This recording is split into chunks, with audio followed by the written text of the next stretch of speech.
কয়েক মাসের মধ্যে নির্বাচন হবে।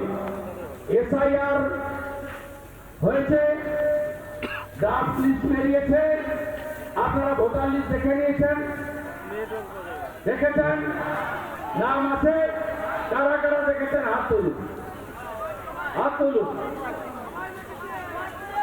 নাম সব আছে, মৃতদের নাম বাদ গেছে, ভুয়া নাম বাদ গেছে, ডবল ট্রিপল এন্ট্রি বাদ গেছে, আর বাংলাদেশি অনুপ্রবেশকারী যদি থেকে থেকে বাদ গেছে। আপাতত 58 লাখ। এ তো সবে সকালবেলা ব্রেকফাস্ট চলছে, এরপরে তো শুনানি চলবে 1 মাস ধরে। যিনি বাবার নাম বদলেছেন, শ্বশুরকে বাবা বানিয়েছেন, শাশুড়িকে মা বানিয়েছেন, যিনি বাংলাদেশের বাবাকে মুর্শিদাবাদের বাবা ধরেছেন, তিনি থাকবেন না। অপেক্ষা করুন। এই মমতা ব্যানার্জি কি বলেছিল এসআইআর হবে না। কবে বলেছিল? 21শে জুলাই ডিম ভাত অনুষ্ঠানে বলেছিল যে এসআইআর হবে না, আন্দোলন হোগা, পুরা আন্দোলন হোগা। মহারাজরা এখানে আছেন, গীতা পাঠ করে এসেছেন, সুরেন্দ্রানন্দ মহারাজ। আপনারা জানেন তিনি বলেছিলেন এসআইআর মানে এনআরসি। আমি ভারতীয় মুসলিমদের ধন্যবাদ জানাবো যে আপনারা মমতা ব্যানার্জির ওই মিথ্যা টুপিটা এবারে পড়েননি। আফাজ ভাই এসেছে, বড় আফাজ এসেছে, আর ফিরোজ ভাই আমাকে বরণ করলো। ফিরোজ তো আমার পুরনো মিত্র,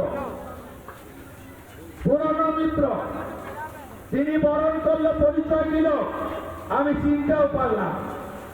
তাই আপনারা ওর টুপি পরেননি। কেন পরেননি? আপনারা জানেন মমতা সত্য, মিথ্যা ছাড়া একটাও সত্য কথা বলে না। এর আগে সিএ কে এনআরসি বলে বাংলায় আগুন লাগিয়েছিল, প্রত্যেকটা কথা মিথ্যা কথা বলে বাংলায় আগুন লাগায়। তাই এবারে আপনারা ওর ফাঁদে পড়েননি। মমতা ব্যানার্জি বলেছিল না 16 তারিখে লিস্ট বেরোলে আগুন লেগে যাবে, বিজেপির নেতারা ঘর থেকে বেরোতে পারবে না, বিজেপির নেতারা রাস্তায় বেরোতে পারবে না। আপনারা বলুন 16 তারিখ পেরিয়ে আজকে 18 তারিখ, 72 ঘন্টা হয়ে গেছে। মমতা ব্যানার্জি, আপনার কথা আমার মিথ্যা প্রমাণিত হয়েছে। মমতা বন্দ্যোপাধ্যায় এবং ভারতের মুখ্যমন্ত্রী, তিনি পশ্চিমবঙ্গকে রসাতলে পাঠিয়েছেন। চুরি চুরি চুরি চুরি। এই বীরভূম জেলায় কি বলেছিলেন গত 2-3 বছর ধরে? বলেছিলেন বেরুচা পাঁচামি হবে, 1 লক্ষ লোককে চাকরি দেব। কে কে চাকরি পেয়েছেন? কে কে পেয়েছেন? সামিরুলের আত্মীয়রা পেয়েছে, আর কেউ চাকরি পায়নি। 1 লক্ষ চাকরি বলেছিল বীরভূমে, তো কেউ বেকার থাকবে না। সঙ্গে পশ্চিম বর্ধমান, পূর্ব বর্ধমানেও আমি সবকে চাকরি দিয়ে দেব। কেউ চাকরি পায়নি। নানা ধরনের কন্টেন্ট দেখার জন্য লাইক করুন, শেয়ার করুন আমাদের ফেসবুক পেজ, সাবস্ক্রাইব করুন আমাদের ইউটিউব চ্যানেল। পাশাপাশি অন্যান্য ব্রেকিং নিউজের জন্য অবশ্যই চোখ রাখুন রিপাবলিক বাংলায়।